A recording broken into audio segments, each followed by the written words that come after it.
You don't know what death is.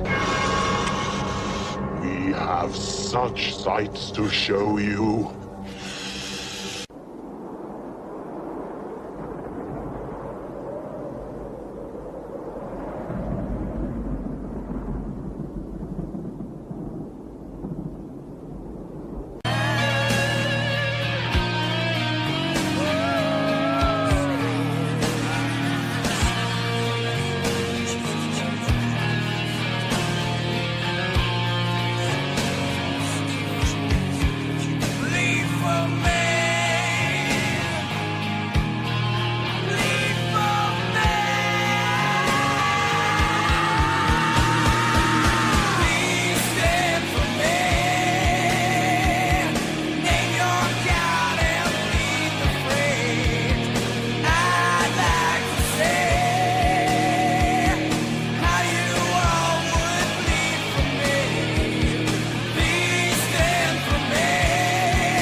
Tears, please.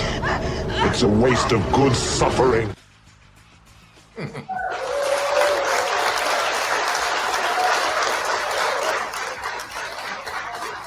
Which is ironically what I said to my college girlfriend. Hello, everybody. Welcome back to Wrestling with Horror Monday Nitro, episode number 78. I'm your host, Pete Daddy Dollar, joined by the Horsemen. There is four of us this evening, folks.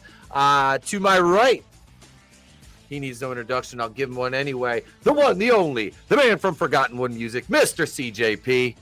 What's up, everybody? But I got a special day for you. I'm back on camera!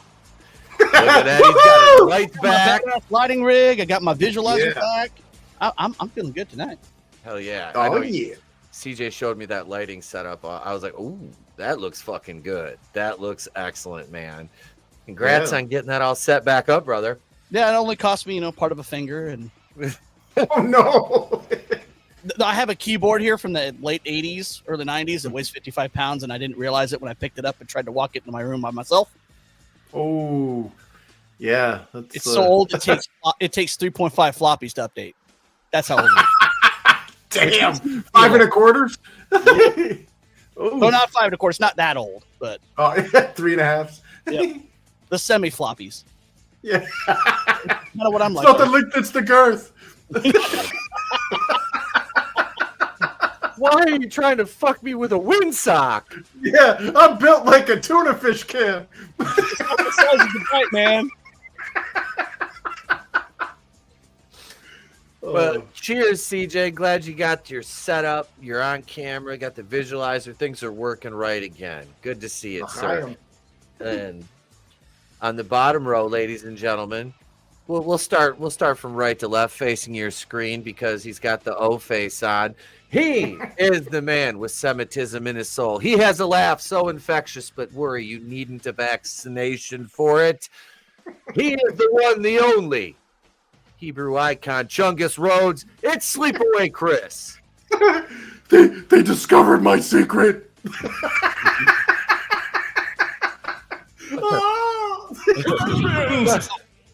La la la la la. Goodbye, host. No. Yeah. Well, so yeah, I mean, before move on to the final introduction, dude, I sat through 4 straight hours of Welcome to Derry to get caught up today. And I appreciate you so much for it. All right, just thought I'd add that. He suffers for the show. I appreciate it, brother. I do. And last but certainly not least, he's number 4 on the depth chart tonight, but he's number 1 in your hearts. Ladies and gentlemen, it is the one, the only monoTony. What up, my soft days? Happy Monday. Great start to the week. Yeah. Chris, send me that video on Facebook Messenger so I can save it. The beginning and the end. The crazy Australian going nuts and then pooping up. That shit, dude. I've been thinking about that like randomly for the past 2 weeks and just laughing to how he just puffs up. His eyes glow and he turns into a koala made out of ice cream. That. Then he calls for that Minute Maid tangerine up in the sky. It echoes off the buildings. And... He really likes Kool-Aid. I mean, he shouted juice, you know? Yep. Oh, yeah. Where's that? We need to pull that video up. You're talking about the second one? Because I saved that to my... all of it together. All of it where he's yelling into the camera and then poofs up. And there's music and stuff. Yeah, then it moves to, his final transformation in the sky. Yeah, I think I sent that one to Pete. That's on him. I wish I saved it, but I saw a video of the guy who did the Duke Nukem voice. He has a puppet, and he goes, "I'm here to kick ass and chew bubble gum, and I've got fruit stripes. You've got 5 minutes left, motherfucker." At least he doesn't have Hubba Bubba. You would already had your ass kicked before he finished his little spiel. I think David Applegate. Look, I shouldn't have said his name. I think he's like Doomsday, but instead of like radiation and he grows stronger and shit, it's propaganda and female rejection. He just like spikes it ripping out of his spine and how dare you, finally. What I found weird is the AI video that I made sounded like a certain other Australian we know. I'm like, no! Yeah. Like, are all Australians like that? The Asian wife! Yes. I gave her everything! No! He's like, gets revved up. Oh, yeah, he was pissed. Go now without a Dixon soda. Yeah, a Dixon soda. I tell everyone to come see my dick. Yeah, oh yeah, I clean my dick all the time. Stained it too. It's black now. Where's the video? I'm looking for the video. Is that the one did you send me that on Twitter, Chris?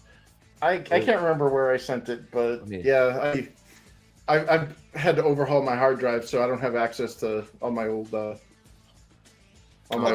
and stuff. That sucks, man. Wait, I saved one of them on my phone because the one's not showing up. Hey, Kasara. I have them on Twitter. I just can't save videos off Twitter, so I can screenshot them and put them together, both videos. Well, I put them both together, and I put them in like music and shit. It's like dramatic music.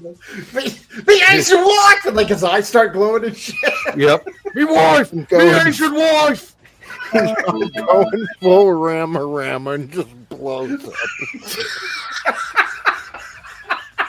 The camera like pans out real quick so it could get that entire full figure of koala ice cream. Did you put this to it?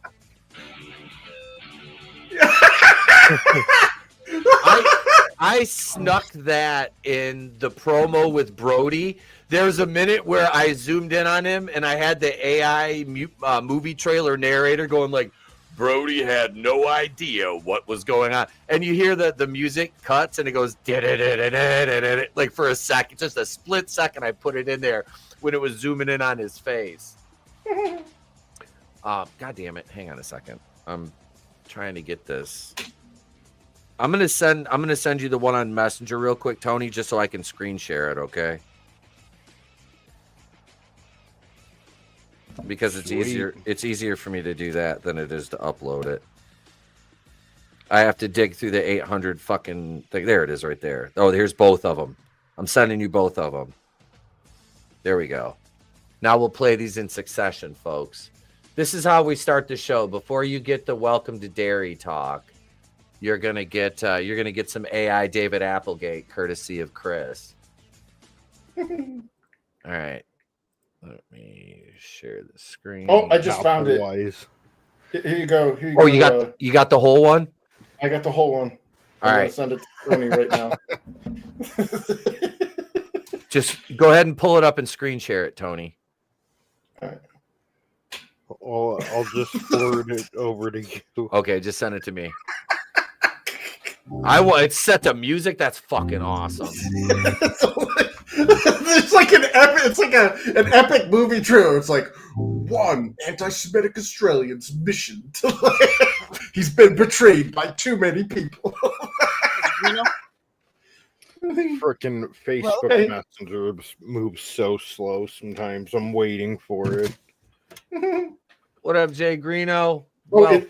It's in the clown, whatever clowns. Yeah, it shows my name tagged, but it doesn't show the actual video yet. It showed. I got it. Here we go. There it is. I'm gonna screen share it. All right, here we go. God damn it! All right. She done it, mate, my Asian wife. Off with some bloke who up special. Went full rama on me. You hear that? Full rama.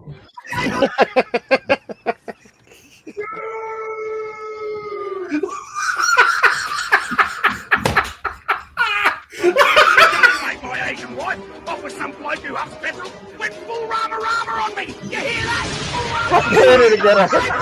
I like how it leaves the top of his ball. It's like an ice cream moo-moo. It's like he's an ice cream man, but we gotta leave in that nail machining pattern ball. I feel personally attacked by this AI. When he fucking yells Jews. And it like echoes off the building.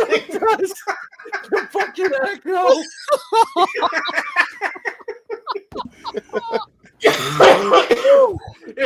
if you're new in the chat, like Jay Greeno, I apologize. This lore runs like 6.5 years deep on this channel. Apparently, there's an anti-Semitic Australian who looks like Cookie Puss from Carvel Ice Cream, who got betrayed by his Asian wife by a guy who's huffing petrol and went full Rama, and it sent him over the edge and made him transform into a koala. I gave her everything. I gave her everything. Everything. Which is mainly state benefits, but I like how he instantly goes for the Jews. It's like his Asian wife betrays him, and he instantly goes anti-Semitic. It's like, dude, what the hell is he getting punched by somebody and then turning around and punching someone else? Oh, knockout game by proxy. Yeah, exactly. It's like punch the nearest person. I'm gonna fucking cry. What? Your eyes aren't going to glow green when your Asian wife banged some dude who went full Rama? You gave her everything. Chinese meal. Yeah, we both. Are you ready to see my limp penis? Get your hands off my penis. This is democracy manifest. What is the crime? Yeah. Apparently, it was huffing petrol and going full Rama. Good. We'll give her everything, mate. Yeah, he got real pissed. It was like the last shreds of humanity, like before he hulked out and turned into the Incredible Bulk. Oh my God. My fucking sides hurt.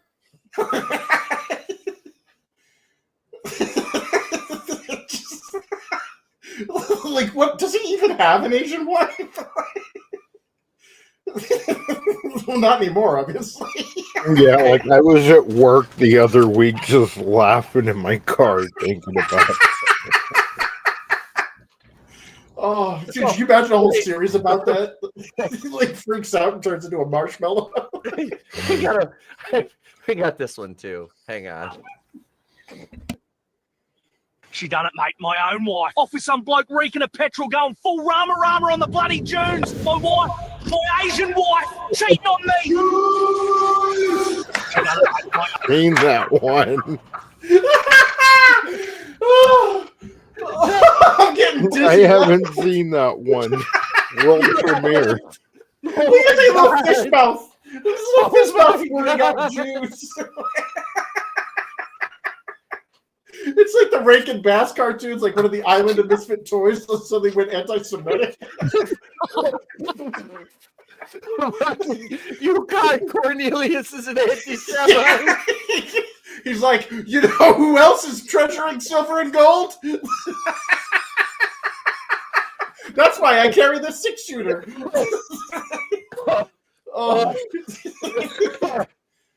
Oh my God. That's the show, ladies and gentlemen. 15 straight minutes of anti-Semitism and we're done. Considering there's 2 Jews on the panel, that's the best part. Oh yeah, Tony. Tony too. Oh, the most anti-Semitic show you're gonna see. Imagine being at temple that night and you hear reverberating. like echoes off the walls. The rabbi looks up over the rims of his thick glasses. What was that? Excuse me, I was wait, I can't say what I was gonna say. Is it a werewolf? No, it's an Orthodox werewolf. The sound just echoing through the underground tunnel.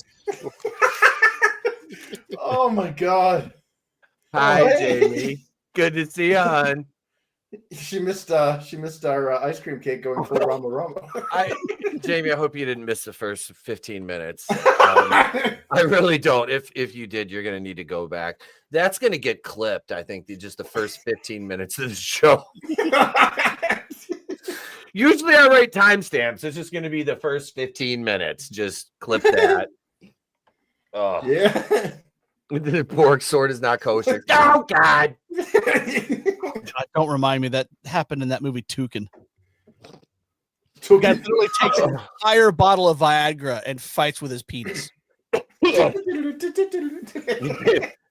seriously, like it's like a 6 foot, like inches around dick that he fights them with an actual sword. Oh no! It's like he's fighting Margaret Cho in a business suit. It was weird. What the fuck? Margaret Cho. Yeah, that's oddly specific. Yeah. You see the movie, you'll know what I'm talking about. So here I was, fist fighting Kelly Marie Tran. Oh shit! I was in the middle of my battle with Aquafina. Oh, put that back up. God. Oh man! These other ones. Yeah, you should see the other guy. At least his forehead. Okay. Yeah. Yeah. Now we're going to talk about his horror show. Yeah. This just hasn't been the first 18 minutes of the show. Yeah. No. Definitely. We were leading up to this, and for our welcome to Derry review this week, I got this. Have you noticed because I wear a smile and a ribbon in my hair?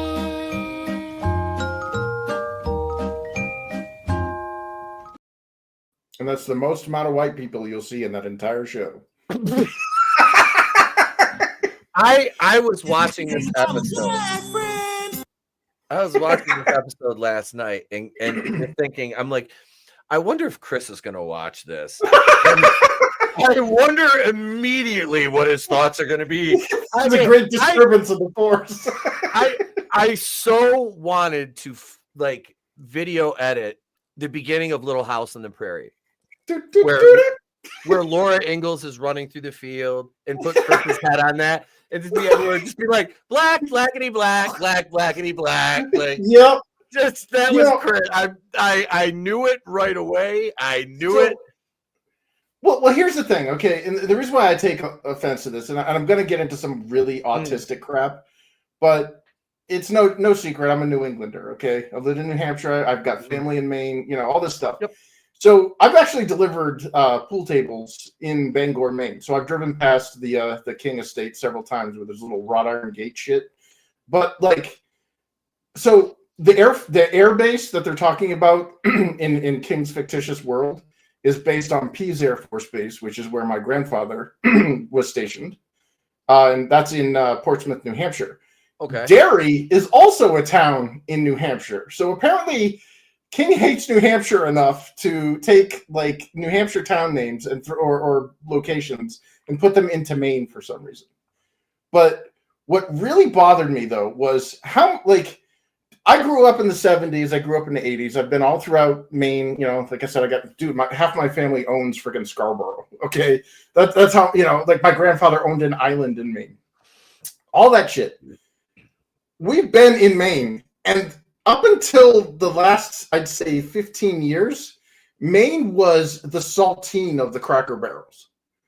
Okay, everybody was, you know, like Asians stuck out like a sore thumb, which is weird because Asians don't usually do that. But when you're the saltine of crackers, they do.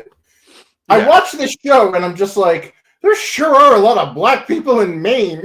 like this is weird. And then, like, they started throwing in like anachronisms, like easily research, like easily, like if you just did a modicum of research.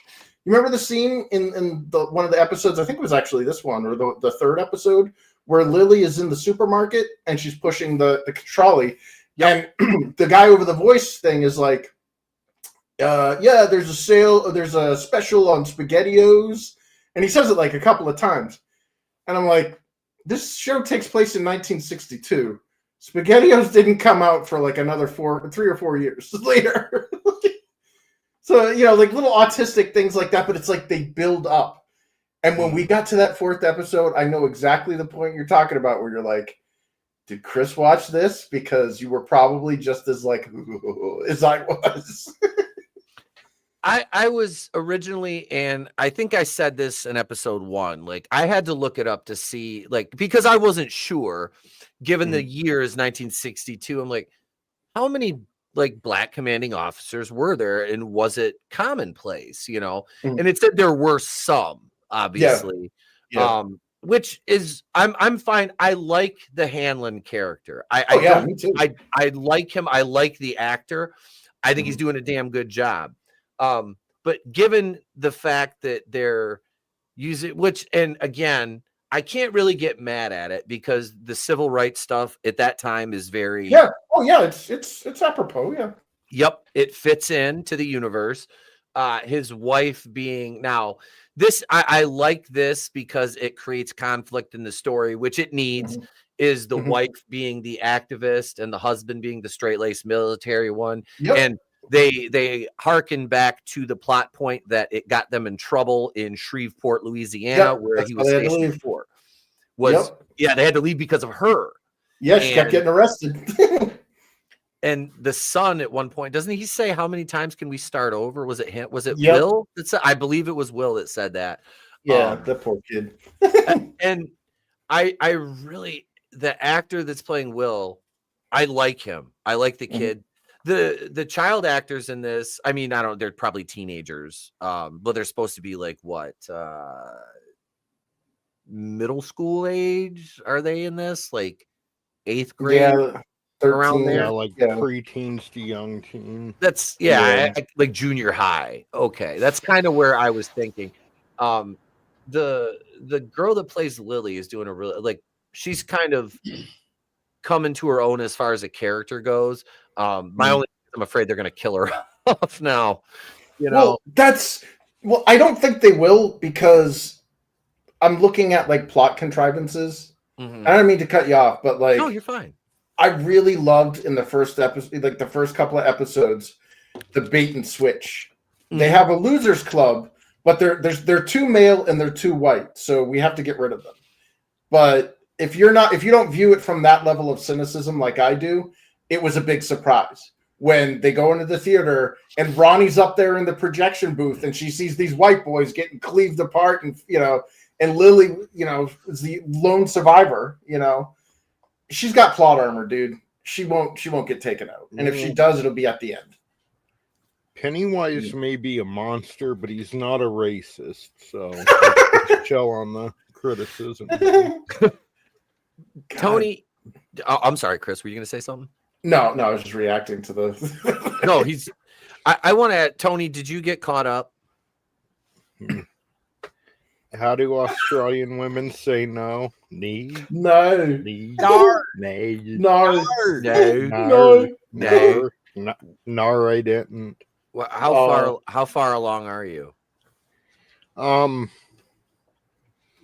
saw him beat up the gay couple in chapter 2. What? Are we watching the same series? That was the movie, wasn't it? Yeah. Okay. Yeah. All right. No, No. we got like about halfway through the second episode. It's just like I don't like if I can't. I'd watch Top Gun even though I was the Navy. I guess I don't fucking know. I don't care about black dudes in the Air Force, man.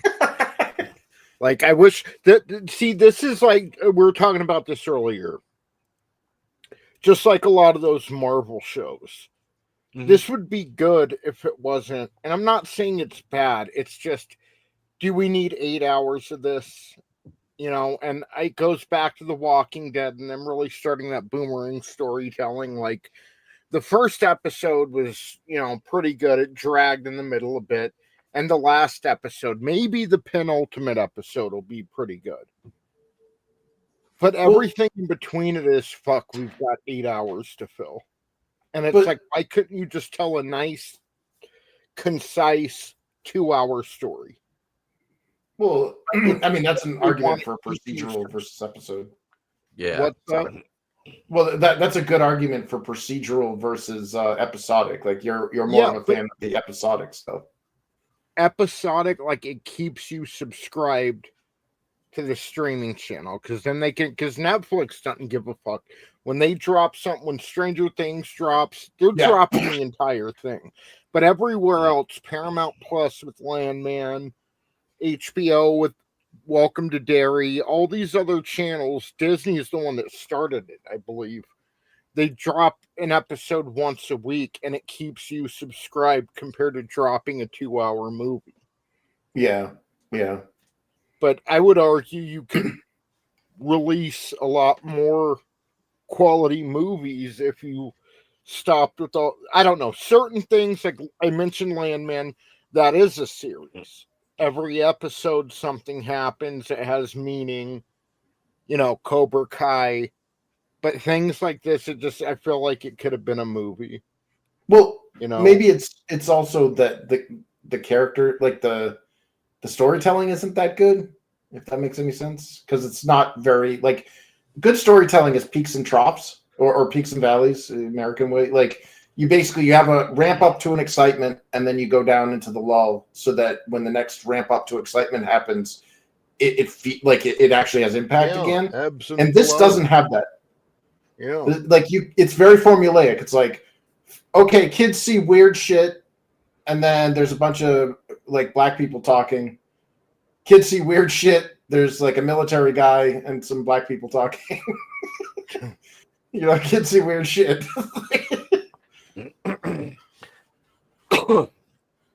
Oh, sorry. No. They have the section where the black airmen get their hangout. Yeah. And you have it's the decommissioned building. You have a Pennywise sighting out there. Because Halloran he's got the shining, or as groundskeeper Willie said, the shinning. We don't want to get lost in boy. Yeah. He has the shin. But Hanlon shows up, and this is after. Now let's talk about Hanlon and Will and their fishing trip, because takes Will fishing, loses his fly because he has a fish on, gets away.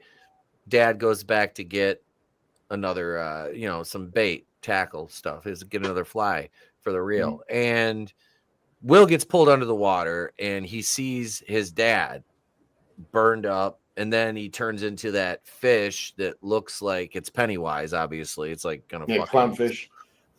Yeah. and his dad hears him, comes down there and pulls him up, and he's got bruises and cuts on his arms. So, now Hanlon, who has zero fear of anything, is not fearful, but he's more aware. And that's when he goes to ask Halloran, what the hell is going on? There's a part that you kind of missed. He's the first adult in the It series. Yes. That isn't one of the... He sees the balloon twice. Mm-hmm. So that's the first time an adult is actually confirming what these children are hallucinating. Do you think it pertains to IQ?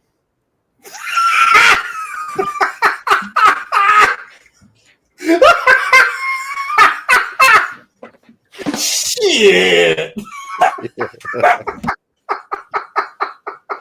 Ladies and gentlemen, we just went full Rama. Oh, God. I'll just chime in a little bit. I haven't watched this show, so I don't really have a whole opinion on it. But my question about the SpaghettiOs is that didn't it take like 26 times for them to get it right? Spaghetti A, no. Spaghetti B, no. Look at all these random trial and error. The X was a sure sign, but we just Spaghetti X. So I watched it all in one big chunk. So I have the entirety of it as like one big movie. Mm-hmm. And honestly, I kind of prefer watching it like that. Like Tony had mentioned, like the way that Netflix does the big dump.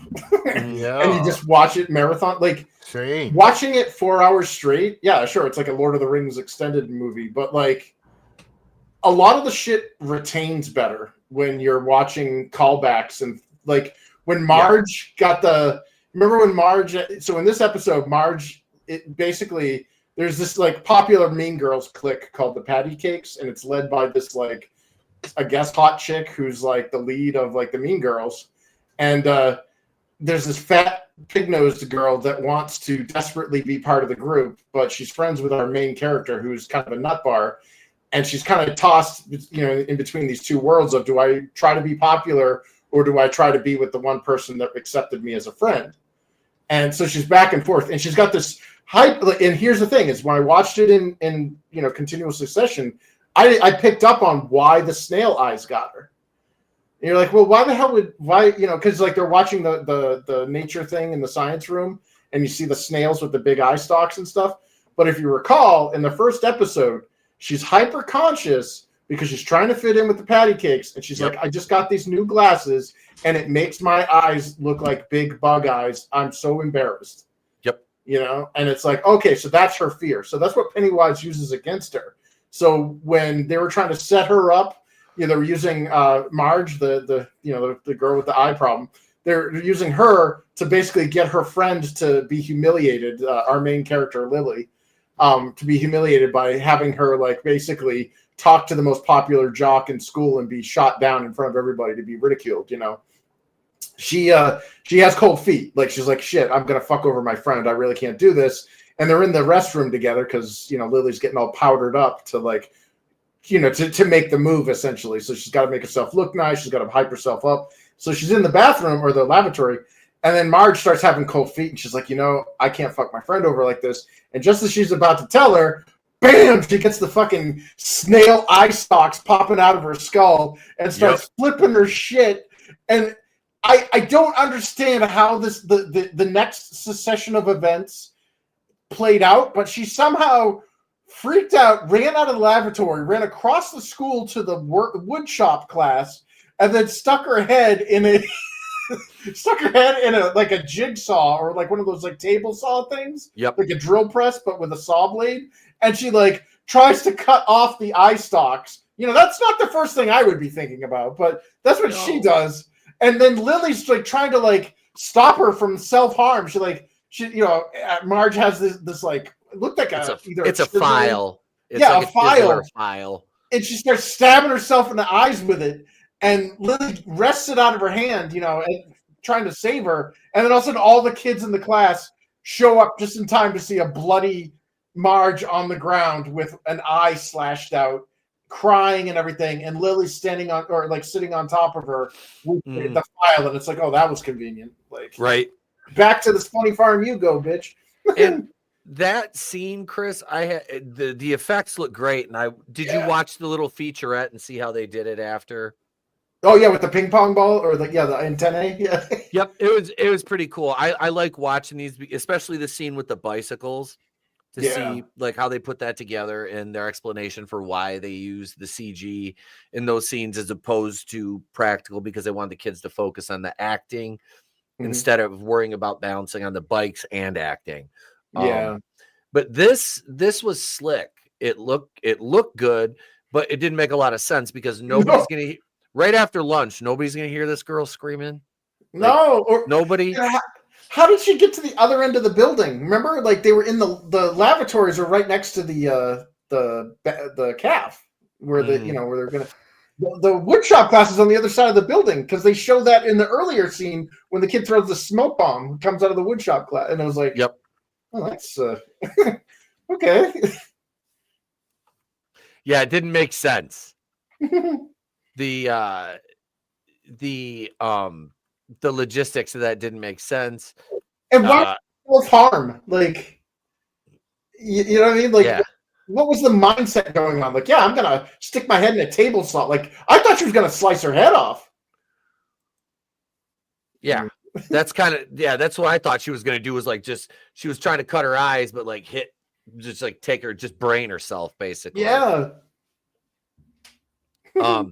Stephen King, Cotton Ministries asked, does he have any involvement with this show? And the overall answer is he does, but it's more of an informal advisor and approver rather than a writer or a director. They basically, he kind of godfathered the series, as he stated in an interview. So yeah, he's not really doing any of the show running, you know what I mean? He's kind of just looking over things. I'm sure he's weird enough as it is. Oh yeah. But aren't there any orgies in this? yeah, underage. that fucking scene was it was gnarly to watch when she started hitting that eye. Yeah. It reminded me of something out of Hostel or some shit. Yeah. They're all gooey and stuff. Yeah. Yeah. I was like, oh, that's gonna fucking splatter. Like, well, you see what they did with the cinematography? Right after that scene, they do a close-up, like it's a cut to a new scene, and they're showing somebody cutting cherry tomatoes in like an extremely close camera. I'm like, yeah. But they should have just spliced in the scene from Lord of the Rings when he's chewing on those. Yeah. Close up of his mouth. Come on, Peter Jackson. Was that really necessary? Yeah, I don't need to see John Noble. Yeah.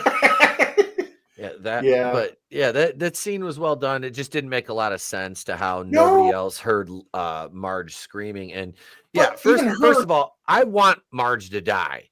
Yeah, like shit. I don't say that, but I just this bitch needs to die. He's a name like Pennywise, he's Jewish. That's right. You fucking hear him, in the sewer. You walk by and you see the red balloon, and you look down. It's like, hey kid, I've got clipped quarters down here. You ever heard of a wishing well? You see how many pennies are there? There are all the pennies down here. They're not making them anymore. I've got them all now. That's right. I knew I've been saving these things for a reason. But go ahead. Oh, sorry. Go ahead. No, go ahead. Yeah. So, like, when they showed the original team of kids, they had the Jewish kid, the obnoxious white kid, his little sister, and like when they killed them off, I liked it was like a violent massacre. Yeah, I really liked it, but like my modern media millennial slop, anti-white cynicism. Instantly, I was like, okay, they're going to replace these kids with a bunch of girls and or a bunch of non-white people. And the first thing they did, it was like a little Mexican kid. Okay, we got Richie there in his little band outfit eating by his locker. Yep. And then you got, Will, who actually I like Will. Will's a great character. He's a smart No character. complaints. No, I like him. He reminds me of Julian in the shitty Halloween trilogy. The kid that the girl was babysitting that Michael Myers killed. Her boyfriend was smoking pot, started Julian's dad's motorcycle in the garage, got killed with a kitchen knife. Julian was the smartest character in that movie because he saw Michael Myers. That little motherfucker ran. Yep. He ran and he made it till the end of Halloween Ends. And that was the best fucking story of that whole fucking trilogy was Julian was smart as fuck. Yeah. Well, with Will, he kind of gives us exposition. Like that's my biggest complaint with, other than the anti-white bullshit and the weird, the power of many moment in this episode. Yeah. Was like it was a big, heavy exposition dump, and that's a no-no. Like as an audience member and as a writer, nobody wants to sit there and hear somebody tell you something. It's always show, don't tell. And in this case, Will, who's the smartest one there, literally spelled out the entirety of it. So it is this cosmic horror being, think like Lovecraft, who crashed to Earth, and he's this like evil space monster who his prison, which was inside this meteorite or whatever, shattered on impact and got buried deep within what is now Derry, and he escaped. And the Native American tribes, the Chippewa or whatever, were like, the Micmac. I can't remember what they were, but like they say it once. But they see this being and they call it something called the Galoo, and I think that's a legit, like, it's like the Wendigo or the Manitou, or the micro machines. Yeah, no, not Galoob. Not the makers of the Ghostbuster action figures. Oh no, that's I thought he said it first. I was like, Galoob. I'm like, I got their WCW figures right back here. Well, that would be hilarious if somebody did that. They did a splice. They're like, the Galoo is coming, and also you just put in the commercial for the WWE action figures. But like it showed like some of the cosmic horror elements that I really like, and they even make references to the turtle. Like if you're just a normie watching the show, it doesn't make any sense. There's like the charms and stuff, and it was like why are they giving this girl the turtle? Like why are they making a big deal out about that? But there's a legit thing, because in Stephen King's cosmic horror mythos, the Galoo is like a demon essentially. There's many of them, and they feed off a negative energy. And Will perfectly sums it up. There's a part in one of the books where it talks about, how he creates the fear because it sweetens the meat, and that's literally what Will was talking. He's like, what if it doesn't want to kill us just outright? It wants to mind fuck us, basically, make us terrified, make our adrenochrome go through the roof. Yep. And then when we're at the peak of our adrenaline rush or a peak of fear, that's when it will eat us. And that's when they have that really cool, like, no, we're going to give kids antidepressants or anti-anxiety medication. Like that was cool. Yeah. But I wish when they did the Native American thing, it just turned into the space lesbians from Star Wars. And I was like, oh my God, really? Yep. The power of Derry. Oh. Yeah, that's what they did. So they're talking about this tribe. Okay. So So the Iroquois Nation did have a bit of a matriarchal thing where like there was the women's lodge and then the men's lodge or the bachelor's lodge, and if a married couple or a paired couple ever got together, then the bachelor could move in with the woman's lodge or whatever. But that's it. There were no female hunters. There were no female braves or warriors or what. Like that's all modern day garbage. And they push this thing where it's like, they go inside the mind of one of the Native Americans, which, by the way, I would love to see a show about this dude. I was like, yeah, let's have this guy, like Native American dude who like is like, dude, you don't fuck with what's in there, they're in there. And Halloran goes in with The Shining and basically like interrogates him. It's almost like reads his mind to get the information out. And this is where exposition dump number 2 comes in, where he basically sits there and recants the entire story that his aunt's like, repeat the story to me so that I know it sunk into you. So little kids telling the story, and then they go into this weird, like, did you notice that all the warriors were women? Yeah. And it was like, there's like one dude and stuff. I'm like, okay, but like, I'm a big I love the Native American aesthetic, dude. Like I love like the Apaches do with their knives and shit. Like that's cool. They didn't show any of that. It was all women. Yeah. They fight the Galoo, and they're like the Galoo is assuming the forms of its victims, and its victim was this like white priest. It was probably like a Christian missionary from the Pilgrims that came in. And that's the other thing is the anti-white sentiment. It was like, we had the thing contained, and then the evil white man came and fucked it all up. And it was like, oh, yeah.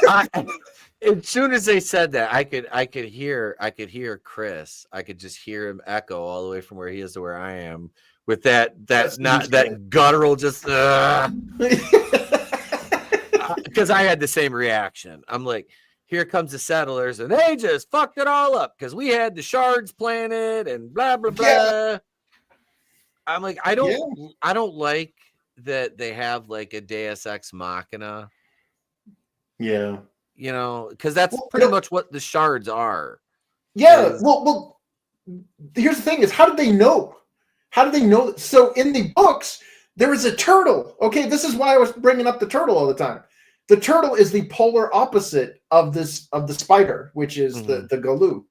And the turtle is this like cosmic embodiment of good. He's the great spirit. He's the Aniwaya, or the, whatever the fuck he's called, And he's what speaks to the medicine man to explain to the tribe, this is what we need to do to stop this thing. But they don't go into any of that because it's just girl power. It's like we're women. We automatically know this. So... Sorry, I'll get really bitchy about that. I blame all of this on Helen Reddy.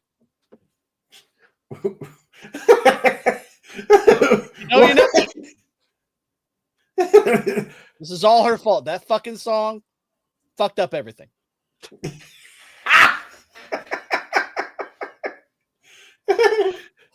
No, I dug. Uneducated Helen Reddy put a song out in the 70s. Going, I am woman, hear me roar. That fucking bullshit. I am woman, hear me roar. Numbers too big to ignore. That fucking Did you notice that every villain was a white guy? Yep. You had Clint Bowers, the sheriff who was given the Mrs. Civil rights activist, like all the shit, and she's right. She like her character is completely in the right. So and it's like, okay, so they just put like all the assholes are all white guys. Yep. Like, even Jane, what the hell's his name? Who played Ajax in the Warriors? Are you talking about the guy that plays the plays the general? The general. Shit, what's his name? Hang on. James Remar. Yeah, James Remar. Yeah, so Remar, who's also a white guy, is kind of the asshole to Rose, who is the aunt of Taniel. Taniel's the Native American boy who that Halloran interrogated with The Shining to get the information. Because the big meta story that's going on here is the United States military is terrified that the communists are going to have nuclear capabilities to annihilate the United States. So they need to get a weapon that's an advantage over the communists. And they remember, what's his face? Was it General Shaw or something? Yeah, General Shaw, or James Remar, remembered as a kid the Galoo story. And he's like, dude, if we could get this thing, this would be the advantage we have over the commies. We could drop this thing in the middle of Moscow and just fuck shit up. But the Native Americans are like, dude, I don't think you understand. This thing's a force of nature. Like, you can't fuck with this. And that's when Remar comes back and he realizes that he was actually friends with the Native American girl that saved him, basically, from the Galoo or it back in the day. And, yeah. I like women good, men bad. I like that part. It was in episode 3 where they were giving that backstory for Remar. And it's funny. The lady that plays the Native American woman who owns the store, her name eludes me. Rose, did you say it was? Rose. Yeah, Rose. Yeah. I swear to God, she's the same Native American woman from the cigar store Indian episode of Seinfeld. I'm pretty sure that's her. Kramer hanging out the fucking cab window going, Jerry, look what I got. Woo! Like that. Oh, yeah. Like, I'll never, he's like, hey, yeah, I'm just doing the neutron dance. No. But no, I like how there's that bit of dialogue when he says, I barely remember it. And she goes, this town has a way of making you forget things, even if you don't want to. Yeah, it's like there's a bubble around this the Goluz domain, and when you leave the bubble, its influence on your mind disappears. So you forget everything inside when it was influencing you. Yep. Yeah. A modern show making my guys to feel next to the Teddy Water's wet. Yeah. It's like I don't want to be this I could not be. No, I don't want to either. I wanted to just watch this and not get caught up in that, But it's I enjoy the show, but there's those moments of heavy-handedness that remind you that the people making it fucking hate you. Yeah, that's a good point. Yeah, I don't like knowing that the creators of something that I'm trying to enjoy aren't happy that I'm enjoying it. Like they want to make me not enjoy it. And that's the thing. And you know that in their heart of hearts, they don't actually believe that, but they're conditioned by their environment to push that kind of propaganda just because it's socially acceptable for their side to do so, even though they are the thing that they hate the most. Like Andy Muschietti. Yeah. Director. Yeah. I mean, it's just, it's fucking, that aspect of it is ridiculous. And it's almost enough to turn you off the show. Well, did you notice? So again, going back to my autistic level of like anachronism hunting, it took until the 4th episode for the black characters to be referenced as Negro or colored people. So, unbeknownst to the people born after the 1970s, those were those offensive terms were commonplace. Nobody ever called blacks. They were Negroes. No, like that didn't start till the 80s. Yeah, we didn't get the less offensive terms until the 80s or well into the 90s. Like some of us had grandparents. That's why when I heard people of color, I was so weirded out because all I could think of was my ignorant grandmother calling them colored people. And I'm like, I'm not going to use that term. That's stupid. It took them until the 4th episode because they know those are offensive terms, but they want to sanitize history. Yeah. They just want to get the message across that white people are bad, but they don't want to give you the full, you know what I mean? They don't want to give you the full tour of it. No, they're not giving you the full scope. Yeah. They're not. No. It was Negroes or colored people. That's what they were called. And it was, like I said, that because I had to look that up. I was like, when, because like I said, you didn't hear it until the 4th episode, which given the time frame, if they're trying to be historically accurate, I'm like, it was very, because like they never said people of color. That's like 5 years or less old. Yeah. I mean, like what, maybe like what, mid to late 2000 teens, that became commonplace in the vernacular, which is very weird. I never understood the difference between colored people and people of color. That's saying, is there a difference between motherfucker and fucker of mothers? Yeah, exactly. It's the same. All you're doing is just swapping the words positioning. What? Oh, who just came back on Raw? Come back. Who? Zack Ryder. I heard Zack Ryder came back to zero reaction. This so what was the ending of this episode? I'm trying to think how it ended. Yeah. So the big surprise at the end was the grand reveal that they showed the house because they were talking about the location of these shards, and they're buried deep in a well, and they built a house around that well, and that house happens to be the old, I can't remember the name, the old something house that the kids in the It movie go to confront Pennywise. Yeah. I don't know how they knew to use the shards. I'm like, they just, because they're women, they just magically knew. Like they gloss over, like that's how you know a millennial is writing something, because they gloss over like basic questions. Yeah, It's like, I understand you don't want to inundate your audience with unnecessary details, but that's not an unnecessary detail. People don't just understand something through osmosis. You've got 8 hours to burn, and a lot of this shit is filler that could be spent answering said questions. Exactly. Yeah. And that's the problem with these. Like Tony mentioned earlier, we talked about it today. It's like this could have easily been a movie or two movies as opposed to a series. I mean, that's disappointing. It's No, the return is Dolph Ziggler. Dolph Ziggler? Wow. Wah. I like Dolph Ziggler. I don't hate him. I do too. I don't hate him, but I mean, they're running out of people to bring back for a pop for one night. Yeah. I like him better in TNA. Better in TNA? Yeah, he's done way better work in TNA. So he's probably booked better over there. Exactly. He's actually been champion and not a token champion. Right.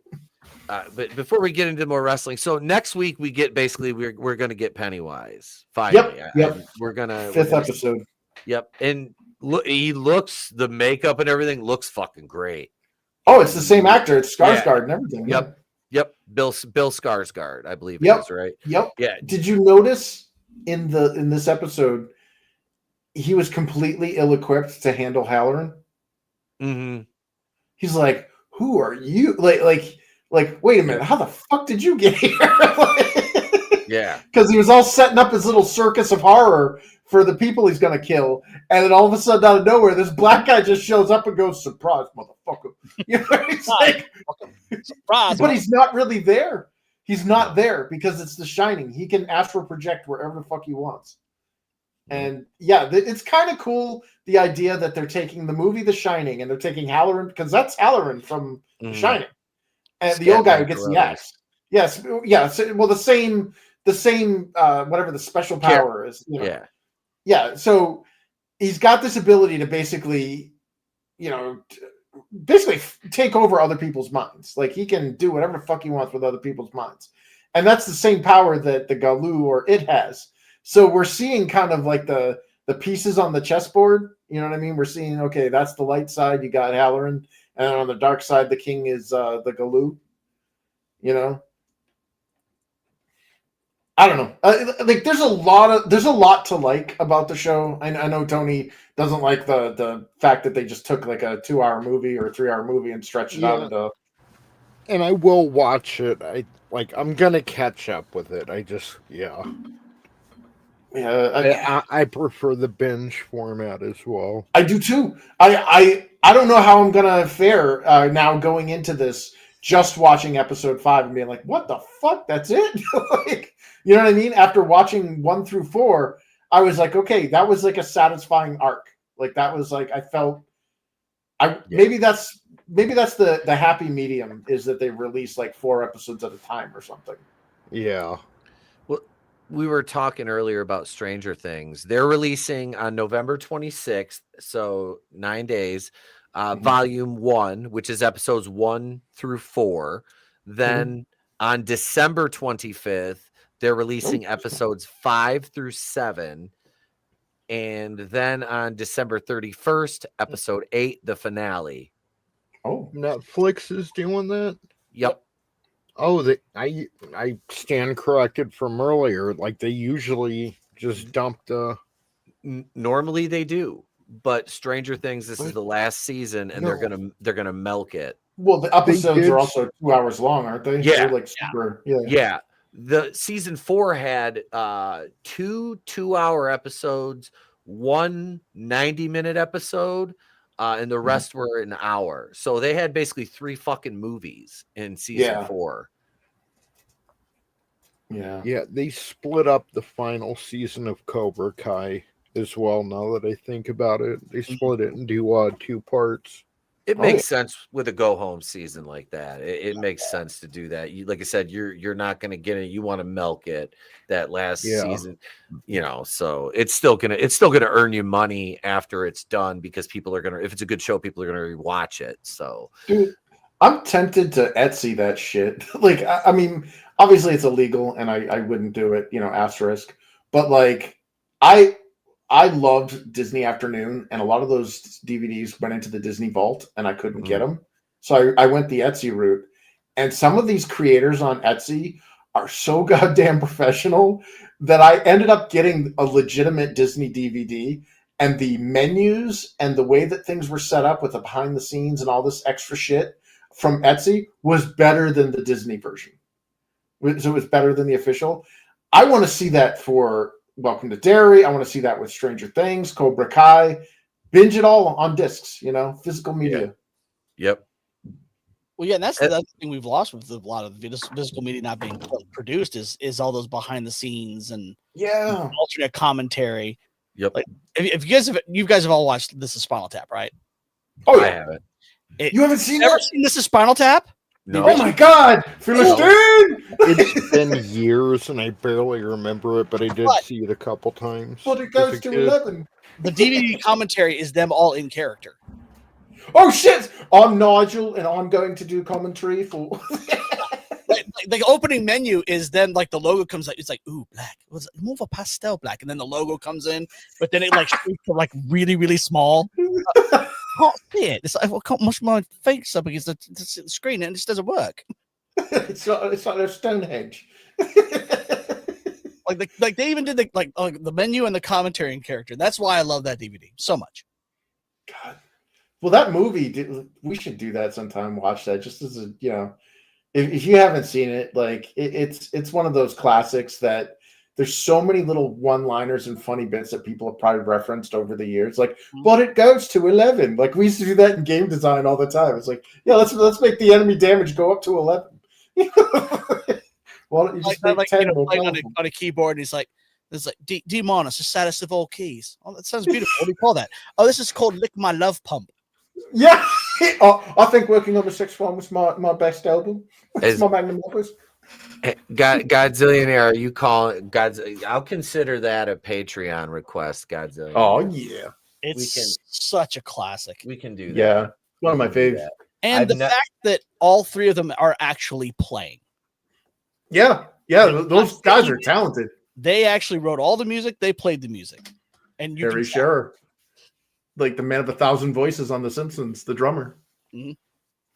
Yeah, we can. That'll be a Patreon request from Godzillionaire for a watch. We'll do that. Trey's working on something. Hang on a second. I'm gonna give him the headset. Oh. No, you can't sit down. Hello, everyone. What up? What's up, Trey? Hello. I'm learning. I don't know if you can see it, but I'm learning how to speak. I have my video. I have a video I'm using, and I'm learning basic words to learn German. Oh, das ist gut, sehr gut, ja. Wunderbar. Darf ich zur Toilette gehen? For the Kinder? Guten Tag. Guten Tag. Hallo, Good mein day to Freund. you as well. Hello. Just get a little fedora and then walk by a cute girl and go, Fräulein. Ja, jawohl.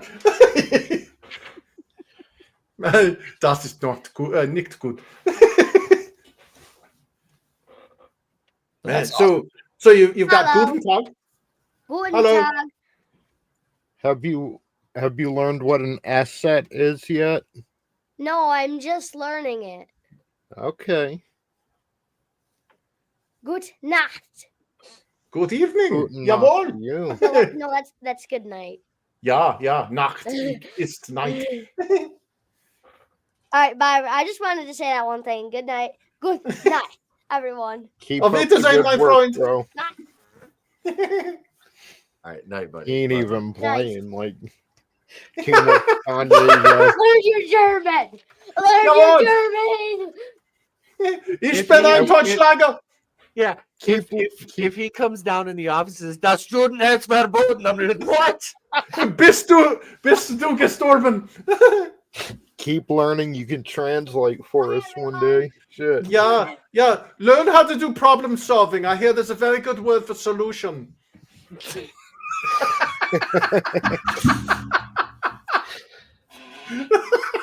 It's a real gas, yeah. Oops, that's a party. Oh, fuck, I love Flula. He's a party pooper. Yeah. Are you She hiding poops the- at parties, and everyone knows this. Why would she do that? There's a no, there's a toilet right there, but she decides to go to the party and poop. I'll be right Should back. I ask what the water closet is? Yeah, oh yeah, the water closet. The comfort room, yeah. Lulaborg is fucking hilarious. Yeah, you know that's the thing. Like German humor, if you get it, you get it, and it's fucking like it is top notch. But if you don't, you're just like, wow, these people are robots. It's a lot more literal than people think. It's Jawohl. Germans are very precise in their humor. Yeah, we have everything in the precision. Well, it's like I remember someone talking about the difference between like Japanese and German engineering. Mhm. It's like German engineering. If you follow all of these rules, you follow this to the letter, your car will last a long time. Or in Japan, they know people aren't going to do that, so they build it so it will actually last. Yeah. Oh man. Yeah. God, my ex, whenever she'd get really pissed, she'd just start blasting out in German. I'm like, that is a very angry sounding language, even when she's not angry. That's why I can't do German porn. Yeah. Nine, yeah. They're supposed to sound like they're having a good time, but it sounds like they're being tortured. Yeah. Well, Ich bin ein Totschlager. girls, so they sound like they're being like slaughtered. Yeah. I know, like it's like are different cultural like Are you actually enjoying this? yeah. She's like, cigar. I'm like, what? Like, is there gonna be police knocking on my door? Yeah. Ethan shows up. Take a seat. Yeah. Oh, It's I like- saw what someone did one of those Sora AI movie trailers, and it was a guy getting ready for a date, and he shows up at the door, and then Chris Hansen answers. And it's called The Predator. Dude, my favorite was the kid who wanted to learn how to fly. And he's like, that day he finally got his pilot's license, and then you see him. It's like a Pixar movie, and he like flies up above the clouds, and then you see in the distant horizon the Twin Towers. I shared that one in the group chat. It was like, was it the Japanese kid's birthday on 1919 was it? I can't remember what year, 1945 we dropped. Yeah. It's like and all of a sudden you see the background just light up and his face goes like this, like that's the last thing he saw on his birthday. Yeah. Make a wish, baby. Someone made like a Brokeback Mountain version, but it was Derek Chauvin and George Floyd. Oh. I wish I could quit you. Like, you take my breath away. Speaking of things that take your breath away, folks, Midnight Vice, we have a tendency to do that. Myself and my tag team partner, Killer Pizza, and one person we have a history of messing with in Super Shogun is CEO, now former CEO, Ben Brody. And this is what transpired after we had we had a meeting with CEO James Dillinger. Here's what happened afterwards. Previously on Midnight Vice TV. What do you want? I thought we were friends. This is our office. This is our office. This is my office. Listen, who would steal the pay of every wrestler in Shogun?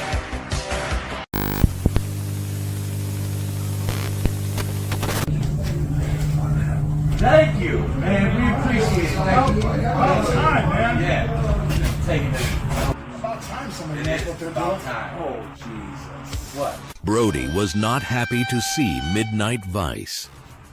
Hello, Brody. Hey, Brody. Yeah. How you doing, man? How you doing, Yeah, buddy? Yeah, great. What's going on, Brody? What were you guys doing in there? What? What would you like to know? Yeah, don't worry about it. This is our business. This is Midnight Vice business. You don't have a thing to say about that. You don't have a single worry when it comes to management anymore, do you?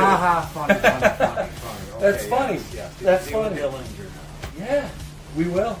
And he's going to make things happen for us, unlike somebody else. I didn't do anything to That's the problem. You didn't do anything. And you told me to be patient. What did we do? We were patient. Plot twist. They were, in fact, not patient. What did we have to do? We had to make things happen, bro. I'm not even the problem. You were the problem, and the problem's been solved. I'm happy. Are you happy? I'll be happy soon enough. You'll see, Brody. Yep. You'll see. Now what's going on? Hey, no, I can't do it. In another thrilling plot twist, Brody had no clue what was going on. You'll find out soon enough. What about? Don't worry. We're good. It's Midnight Vice business. It's Midnight Vice business. Don't worry about it. Promotional consideration paid for by the following. We just love busting Brody's balls, and that actually had an alternate ending, which I'll share with you now because we couldn't include it in the promo. So here's how the alternate ending goes. God damn it. We're good. It's Midnight Vice business. It's Midnight Vice business. Don't worry about Hey, it. read between the lines, motherfucker. What the fuck? What about? Surprise, motherfucker. We just walked away when between the lines, motherfucker, and bro. Yeah. What the fuck? That was very late after the fucking show. But we shot 4 fucking promos like on top of each other. So it was fun. It was a lot of fun. And we got another show this Saturday night. If you're in the area, West Branch, Michigan, Dragon's Den Productions. Come on out. We got Super Shogun Dark. No camera crews, no commentary, just violence. So come on out, check us out. It's fun for the whole family. Midnight Vice will be there. All your other Shogun favorites. I've got footage of me doing Saucy Josh Morris's intro too. Actually, there's a bunch of us. He left some of his gear there. He left his beanie, his shirt, and his big gold chain. So 6 of us at about midnight were, we were just got done cleaning up and we're still hanging out. It's like, hey, let's all put Josh's stuff on and do his entrance to his music. So it was fun. It was fun. But I'm gonna edit that all together. We're gonna play with it. You're right, Keely. Shogun is better than AEW, and we have more. We got more star power.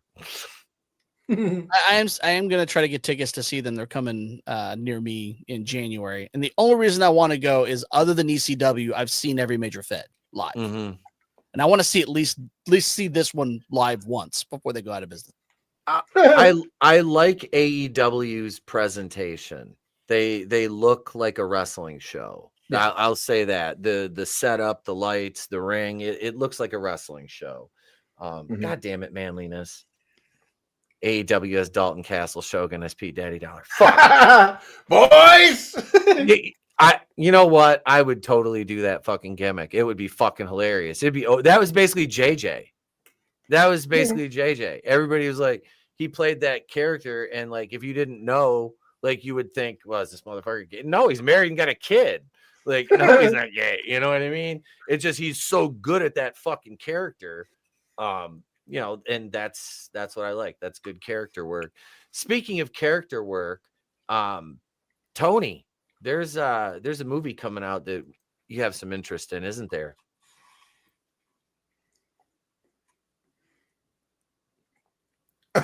Good talk. What?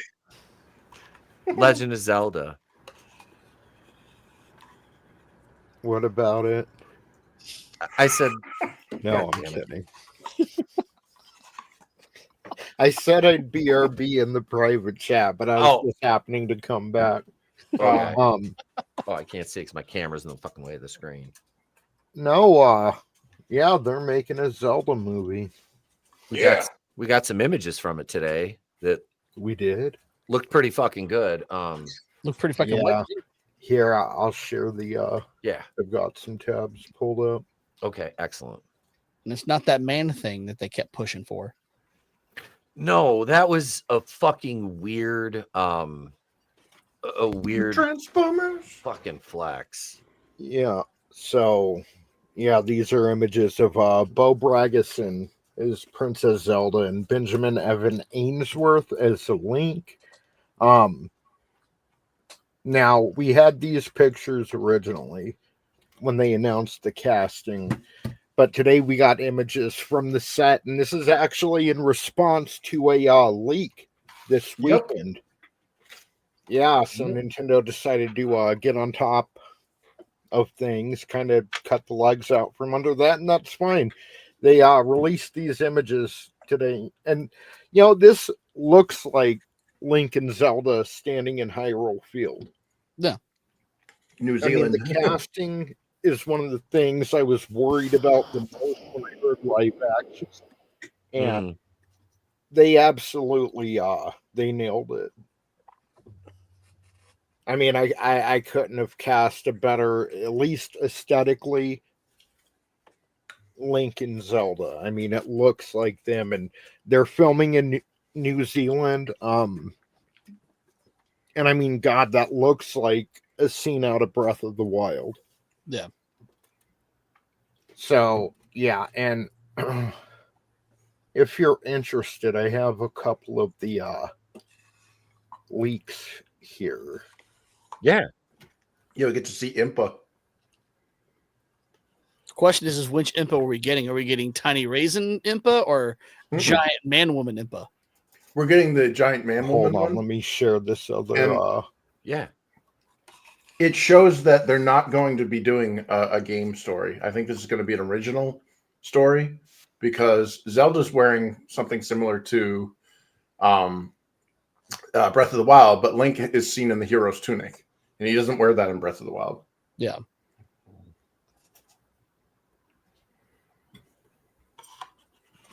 There we have Bo Bragison. That looks good. Yeah. I'm cautiously optimistic. Yeah, I was telling Tony, like, because he shared this with me. I'm like, I don't mean to be negative, to be an asshole, but I'm so burned. Like, I don't want to get my hopes up and then just have it go to shit. Well, that's the one thing is the good thing about Nintendo being involved is they are jealously. Whoa. You do not fuck with their IP. Yeah, but look at what they did to the Mario Brothers movie. Like, that ruined it for me when they made Girl Boss Peach. It was like you backseated a character that's literally in the title of the movie so that you can make Peach the greatest thing in the world. All right, so Oh, go ahead, I'm Tony. sharing. I'm sorry. I'm sharing one more screen here just because. Yeah. There's Impa. It shows Link with Ashika. It might be Impa. I don't know. And then Zelda generally had a white horse, so I don't know if that's Epona. Impa or whoever's horse, or if that's hers. I don't think it's Epona because Link isn't there, but who knows what they're going to do in the movie. Yeah, well, Epona isn't that color. Epona has a white mane.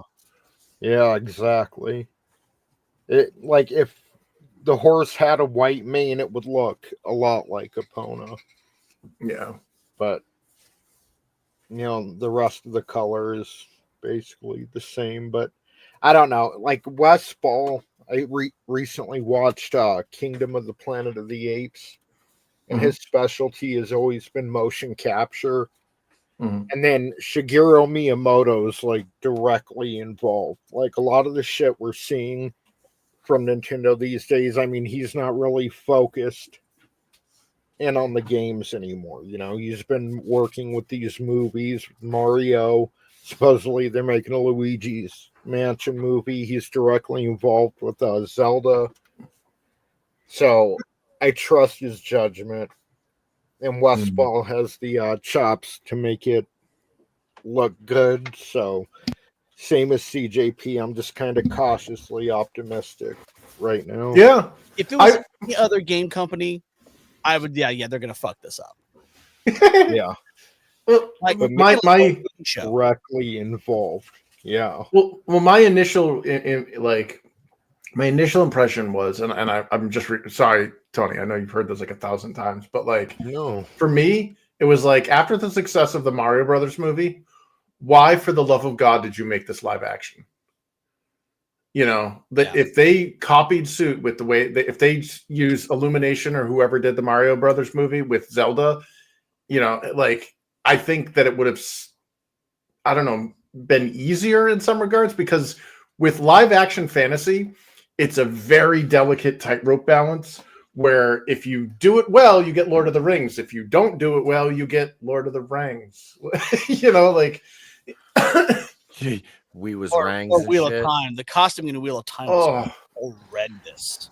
Yeah, the power of many. Yeah, It's just Zelda's always been like more than, you know, your everyday video game. Like they set industry standards and have throughout history, and maybe not like always, and every game isn't, you know, they don't knock it out of the park, but I think, I hope they have the, you know, ability. Miyamoto still has the creativity and imagination to really make the movie special, make it stand out, you know, like make it to where like maybe people who don't play games or don't really know about the franchise can watch it and just take it in as a good movie, like Lord of the Rings.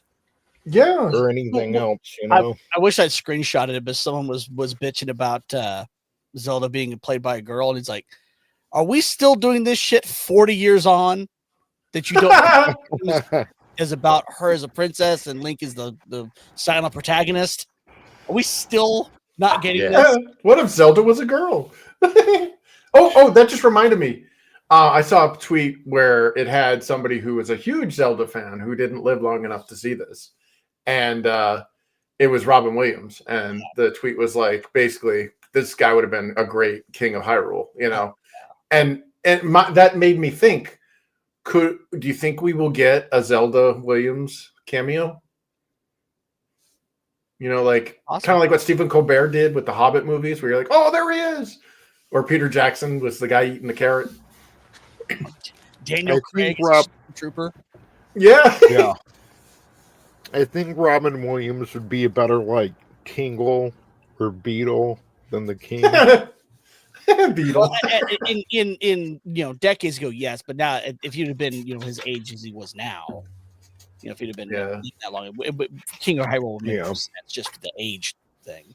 Well, he's a well-versed actor too. He can do scary pretty well. Someone made a suggestion that, like, you want the perfect role for Tingle, Bella Ramsey.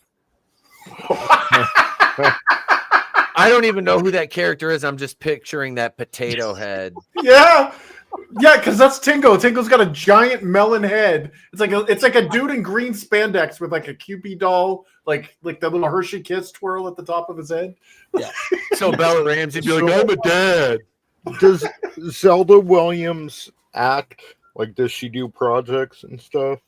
Well, she did do commercials. There were commercials for various Zelda products that it was her and her dad. But I don't know if she has any acting credits.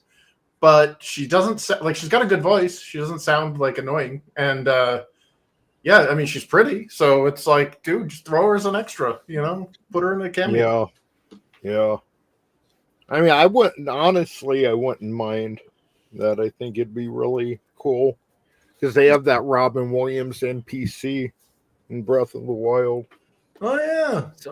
So I'm pretty much the outlier here on this one because, like, Tony, you and I talked about this morning. I love the original video game.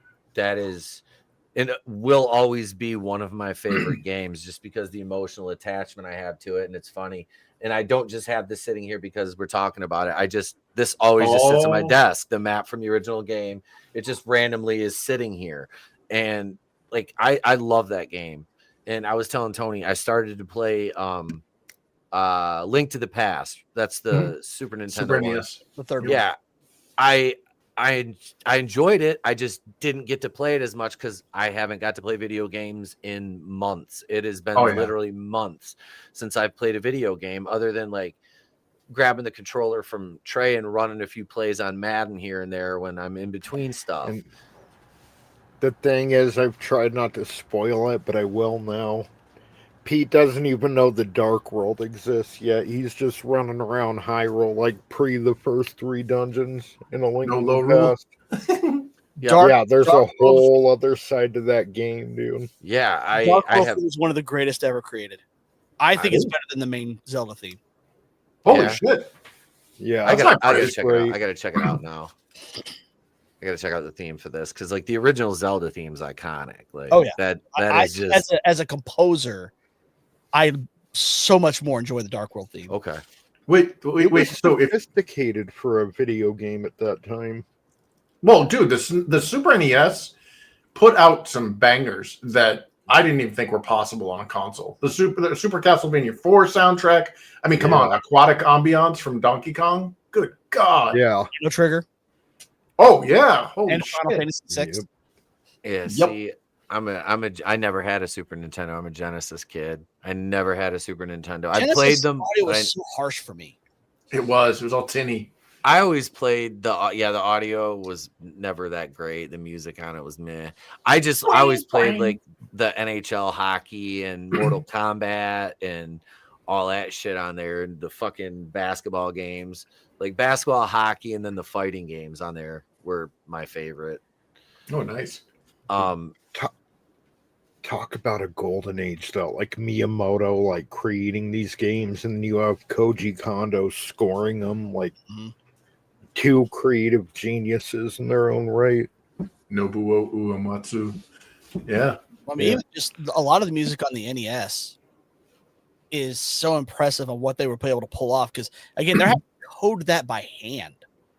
Yeah. Oh yeah. They're not playing MIDI keyboards with that. They're actually literally coding it by hand in like Fortran.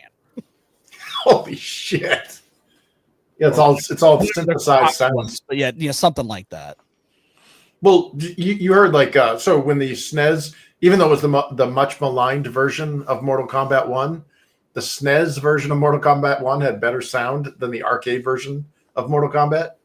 Like if you listen to the music of the arcade version versus the music to the SNES version, like the character select screen and stuff, and it's like one sounds like a 1970s kung fu movie, and then the arcade is like bloom bloom bloom bloom bloom bloom bloom bloom bloom. You can hear like the chip tune in it. Man. What's up, Felix? What's up, Scrambles? Hail. What up? Hail. Blast Master, another fantastic soundtrack. Yes, love that game. All right, gang. I look at the time here and I see we're at 1 hour and 27 minutes. So we got to get to our last piece of business for the evening, which we know what that is. I'm gonna roll it, and boy, do I have some doozies for you guys this evening. Uh-oh. Here we go. It's time for Mug Shawtys. Chat, get ready to play along.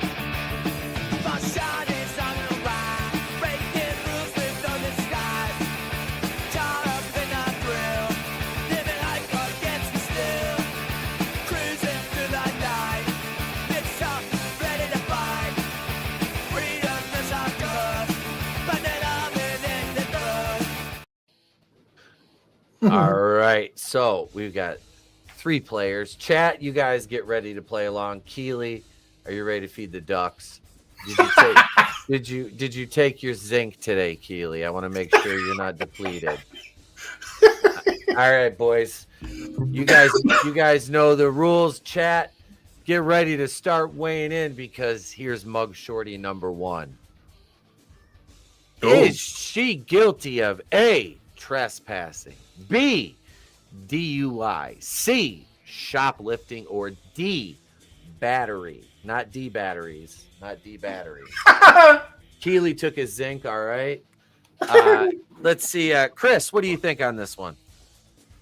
Let's see. Trespassing. Trespassing is a high possibility, but I think there's some more bangers here. Like, DUI, no, she does not look drunk. Shoplifting, she looks angry. Yeah, she looks violent. I see some violence in that like that lifted eyebrow, that smile. That's the kind of person that'll like leave foreign objects in your body, twist them, and then walk away.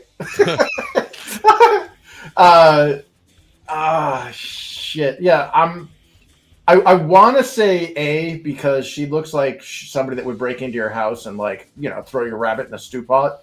But I'm going to go with D because there's violence there. I see violence in that face. Okay. So Chris goes with D. Tony. Violence.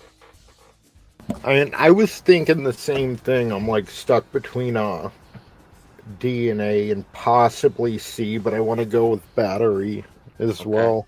Battery! D. CJ. Yeah, see, this is kind of girl that looks like she would break into your house, take your cat, kill it, wipe the blood on the pentagram, and then summon demons. I think we've established she's evil here, folks. She literally looks like someone who practices witchcraft. Yeah. Oh, yeah. I didn't even think of that angle, dude. Yeah. Mm-hmm. Oh, man. That opens up a whole new thing of violence and body horror. Yeah. Yeah, I'm going to go with D. This girl looks like she'd take the Ouija board and like whack you upside the head with it. I think she would remove your organs and put them on the Ouija board to sacrifice to her. All right, the whole panel has selected D. Felix says C. Godzillionaire says D. Manliness, D. Keely, D. And Keely also says whatever it is, I can fix her. I don't think you can fight the powers that she can summon. Yeah, I before you go to try to fix her, can you write out your will? That stereo. That might be a good idea because here's what Mug Shorty number 1 is guilty of. Chat, you guys ready? Panel D. Battery. She squeezed her boyfriend's balls until they bled. Oh, that's bargain. Oh, an actual dick twist. Yeah, the eyes, Chico. The eyes. I'm doing the Conan O'Brien right now when he played that Tomb Raider game and Lara Croft was like killed by the prickler spikes. You know that look on his face of like it's like sadness and just disgust at the same time. I'm assuming the cops just came in and just heard. Yeah. Oh. Soundboard's fucking with me. Oh no. There we go. Yeah. No, you remember from what is it, Day of the Dead, when they ripped his head off as he was screaming and he goes because of the vocal cord stretch. Instead of ass bat, it's ball bat.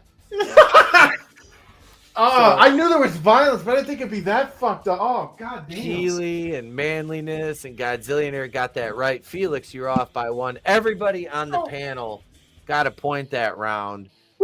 I believe that's the first time that's ever happened, I think. So it's so easy. There's a D battery. There's a D battery. I only have 6 of them to run my Casio guitar. Oh, damn. Shows you when it was made. That cost $99.95 for 6 of those. Yep. That's $500,000. I wouldn't show that on the air. He's got to walk zigzag to his car. Here we go. Here's Mug Shorty number 2, folks. Oh no. Is she guilty of A, possession of a firearm, B, possession of cocaine, C, resisting arrest, D, assault and battery? I think I know this one. No, I think I know this one. Just look at her eyes. Yeah. She's got the Cash Patel look. God damn. That's a lot of cocaine. I can see there. Possession of the voices in her head. I hear voices. They comfort me. They understand. Is that Brandy Rhodes? Good Lord, it looks like if you push her face against glass, she'd stick there. Lick her lips and smack her against a window. Yeah. She's a wall crawler. Tony, what do you say on this one? It feels so much like it's B that I think there's going to be a swerve, but I have to go with B. Because if she's not arrested for possession of cocaine, she's definitely on something. Yeah, that's Cash Patel right there. Cocaine. Maybe she's on Molly or something. I don't know. She's got cocaine and cocaine accessories. That girl ain't right. Tony's got B. CJ. Yeah, I'm gonna go with B. Those eyes. She is tweaking on something. And she doesn't look like she's mussed up enough to be either resisting or assault. Yeah. The only other one would be possession of a firearm, but she doesn't look like she's smart enough to pass a background check. Well, she's Latina. They use knives, not guns. Yeah. Yeah. She had a little cocaine. Fisk, go ahead. It's a foregone conclusion. Yeah. I'm sorry. Yeah, that's a giant Cash Patel B right there. Should make great 80s movies. Yeah. Movies suck. Nobody's on cocaine anymore. Yeah. No junk, no soul. The chat is all dialed in. Here it is, folks. Here's the reveal for Mug Shorty number 2. To no surprise, yeah, cocaine. Okay, there's no addendum to this one. Nope, we don't have an addendum. Yeah. We're no. So okay, everybody's got 2 points. Everybody's got 2 I'd points. smash Patel. I like his honey pot. I'd hose her down with some deodorant first. Yeah. Maybe a delousing. Because I'm assuming she smells like, curry and sadness. Deodorant and Narcan.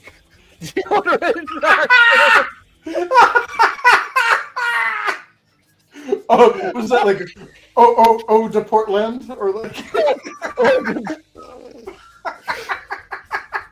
cocaine she snorted off her boyfriend's balls? that she squeezed until they bled? She spreads with the first chick. All right. Not put a bonus sugar, but geez. Not Mug Shorty number 3. Oh, Jesus Christ. Oh, yeah. I just said, no, Jesus Christ. I love the initial reaction. Is she guilty? Yeah, go ahead and start. A, parole violation. B, possession of marijuana. C, DUI. D, criminal trespass and stalking. Fisk, go ahead and start on this one. You know, this one, I could probably give this one all of the above, probably in that order. But that ain't. Let me look at the eyes a little more. Okay, yeah, she looks like That a salmon ain't swimming drunk. upstream. Yeah, That ain't she's drunk. fucking. Yeah, that chick just made like she cosplayed as Shaggy and really needed to get into the role. Yeah. oh man, the police are cracking us down, man. Oh shit, man. Although, this is a tough one because she's wearing prison colors, so clearly it's a recidivist. My You know what I thing mean? is, like, if it's what I'm thinking, I mean, it's practically legal in every state now. Like, What, possession of marijuana? Yeah. Like, but I don't. she is stoned. Yeah, she's stoned off her ass, but she's also got prison clothes on. So that means that this isn't like we just pulled you off the street for, we found some weed on you, and we're gonna, put you in front of the camera. Yeah, this How is do you know they aren't drunk tank? Yeah. They might Yeah, be scrubs. Part of me, there is an evilness to that face, and part of me is thinking it could be criminal trespass stalking. Mm-hmm. But I don't know. Like this one's a tough one. I think, and I'm probably wrong on this, but I'm going to go with parole violation A, mainly because this woman looks like she's stoned off her ass. So yeah, she's got possession of something, but the fact that she's wearing prison clothes means that she's been in here before. All right. Chris goes with A. Keely Chow in the chat says A. Godzillionaire B. Felix B. CJ, what do you say? Yeah, this is a tough one. And it's hard to tell if she's high or drunk. It's like those eyes are baked. I mean, her eyes are glazed over either way. And Yeah. driving while intoxicated, in some states that does mean under marijuana. It Not just like means a driving DUI? while under the influence of something. Yeah. Yeah, that's true.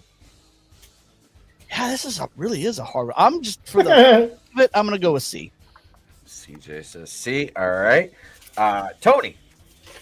I'll just go with the obvious B, but these guys have me second guessing it now. Yeah. All right. Manliness says D. Keely A. Felix says she's got DSLs, but he also picks B. And Godzillionaire says B, and also depends on how much weed, if it is indeed possession of marijuana, which we're about to find out what this shorty did to get her eyes that low. C. It was a DWI? Yep. Wow. So with that, CJ takes a 3-2 lead. Woo! Tell with the cumbrellas in the way. And all that eye makeup caked on, so you can't really tell if her eyes are bloodshot or if they're glass. Oh, she's stoned. Those puffy eyelids. She's She looks like a salmon. Stoned. That's not a drunk smile. No. That's why I said I don't think she was drunk. I think she was high. Yeah, driving while under the influence. Yep. All right, boys. So CJP has a 3-2 lead over Tony and Chris right now. We are coming into Mug Shorty, number 4. This one, boys, I'm gonna say, we got to throw one of these in every time. I know. All right, here we go. I love Chris. I love you, man. This is. Are you ready? Are you ready for this one? Did she shout juice and it echoed off the buildings? You may have. When you see Mug Shorty number 4, there she is. Oh God!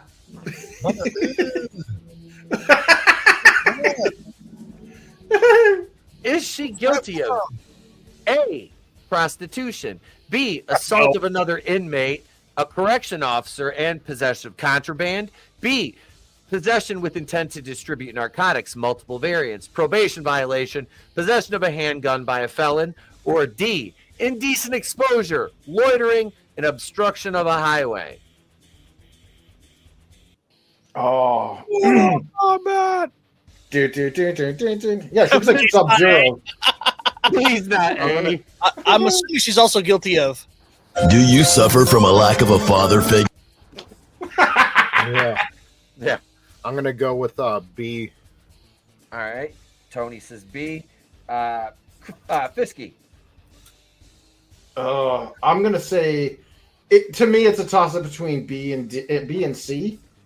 Indecent exposure. Ain't nobody wants to see that. No. Prostitution. Ain't nobody gonna buy that. So she does look violent. She probably did shank one of her roommates and fuck up one of the COs trying to stop her, and she probably did make some bathtub yeast veg weed. I don't know. But I think it probably would be C because she looks like somebody that has multiple warrants out on her. Probation violation, possession of a handgun. Yeah, by a felon. Dude, that's like a Clint Eastwood. She looks like she's about to ask somebody do they feel lucky. So I'm gonna go with C. All right, CJP. I'm gonna agree with Fisky on this one, and the reason I'm going with C is if she was already in prison, her hair wouldn't look that nice. Oh shit! I got my hair did. She got picked up, and now she's in prison again. Yeah. So C's your answer too, CJ? Yes, sir. All right, so CJP and Fisky go with C. Tony's got B. Keely says C. Godzillionaire says B. Manly says please not A.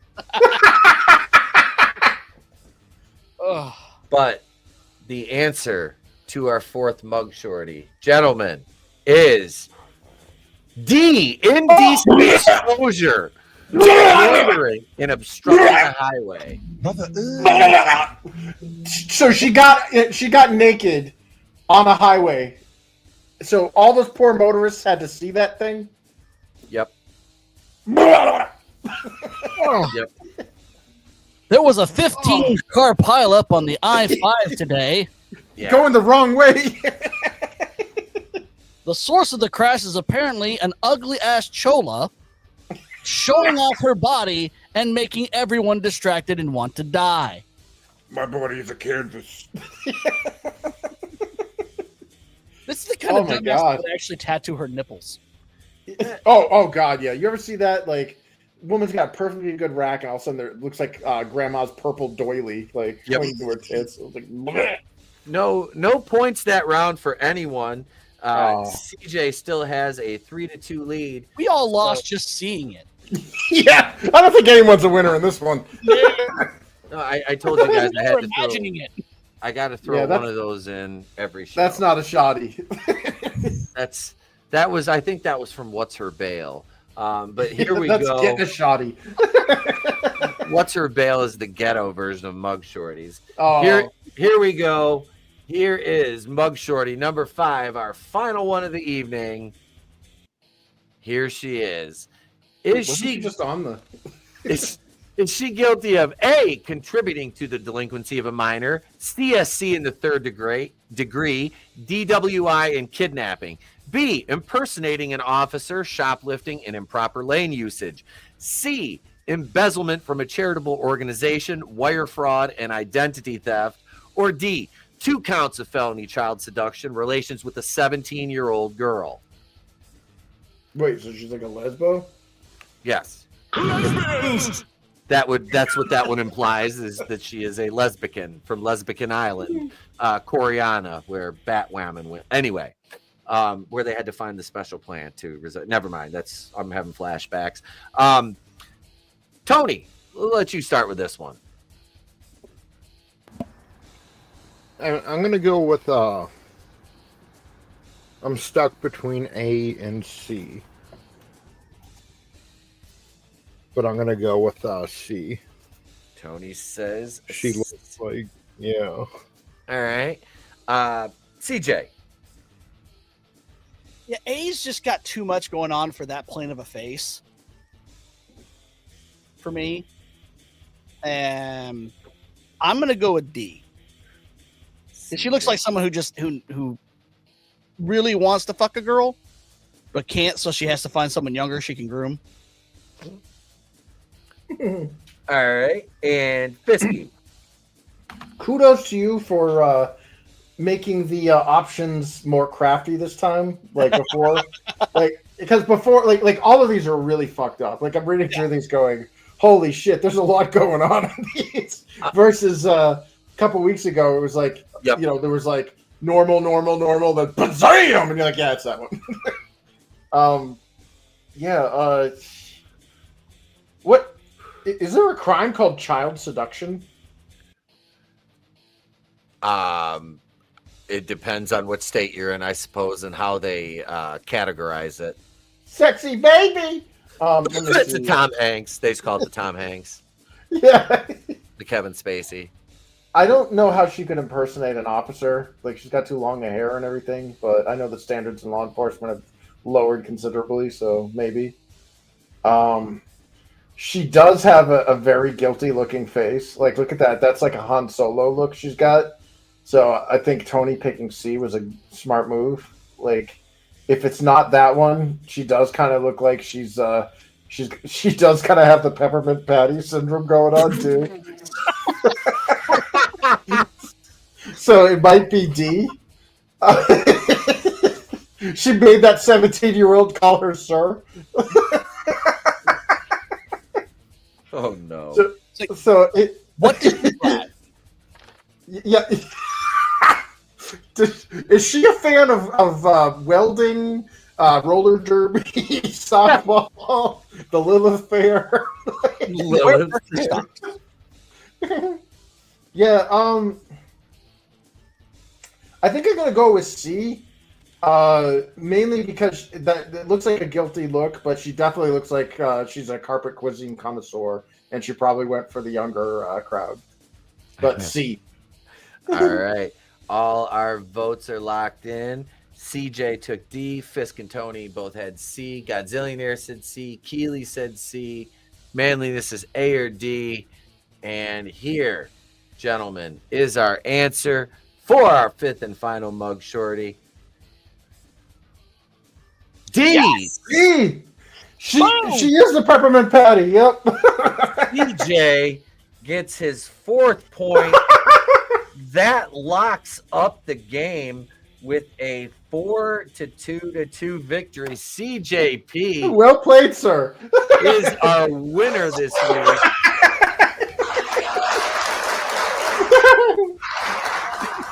Teach me your hatred of women. I gotta play the Triforce.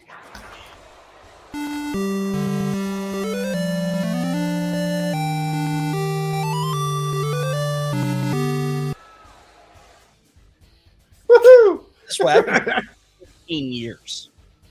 Yeah. It's the marriage that does it.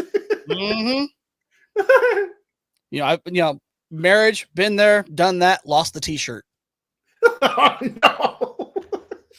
And for the record, let me read that charge from that girl. Hang on a second here, because it was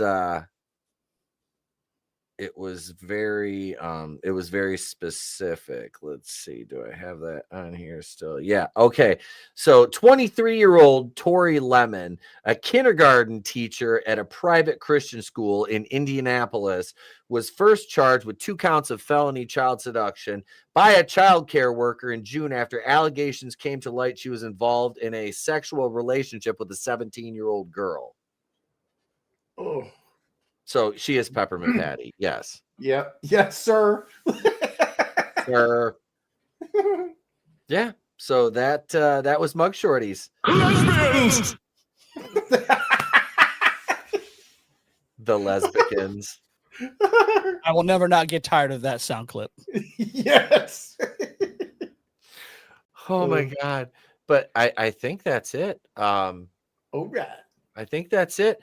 Tomorrow night, Tuesday night, TerrorVision, join myself and J-Man as we are joined by Tyler Wooten, and we'll be reviewing out. Let's see. Wait. I have to look at the name of this movie again because I'd never heard of it before. It was recommended by our guest Tyler, and it is, let's see, My Soul to Take. My Soul to Take, and that's from 2010. And next week, the 25th, we will be joined by one of our Super Shogun commentators. He also has a YouTube channel called The Orator. It is my boy Jesse. He'll be joining us, and I'll have the link for his channel in the description to the video next week for you guys.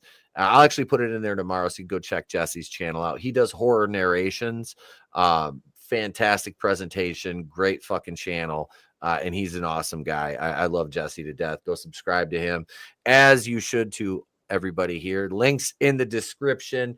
And Thursday night, Tony, we have another watch party because it's 90s November here on Thursday nights for our watch parties, and we're going to be watching Problem Child, which is a fucking awesome movie. So we're going to check Problem Child out with John Ritter, who was taken from us way too soon. Yeah. I love Three's Company, and dude, John Ritter is, man was a fucking legend. So come back here tomorrow night for Tuesday night TerrorVision, and then Thursday night for our We Love the 90s November watch party stream. That's it, gang. We're gone. Patreon.com/wrestling with horror. CJ. Yes. Don't forget, I did just release a new song last week for my upcoming Electronic Noise 3 album. Then I'll be releasing another one Friday night, and then just keep releasing them until December when we do the full release, and it'll be on Spotify and Bandcamp and all the actual streaming platforms. Fucking awesome, man. Are you going to bring back the live show anytime? I'm thinking starting next year. Okay. Yeah, give me some time, get everything ready now that I got my new setup all going. Hell yeah, man. Hell yeah. Well, thank you everybody for being here. Thank you to our panel, channel members. Davian, bro, I'm sorry. I'm working. Your video is it's actually under production now. So I will fucking bust my ass to get that out by the end of the week. I promise you, man. Thank you so much, everybody, for your support. Check us out on Patreon. We just uploaded another commentary over there. They Live is now available. How High goes up this week. And then we have our full commentary from last Thursday. So join us over on Patreon if you wish. If not, have a great night, folks. I'm Pete from Wrestling with Horror. If we don't see you, have a great day. Pleasant tomorrow. We'll catch you on the next one. Remember, it's always better to burn out than fade away. Deuces.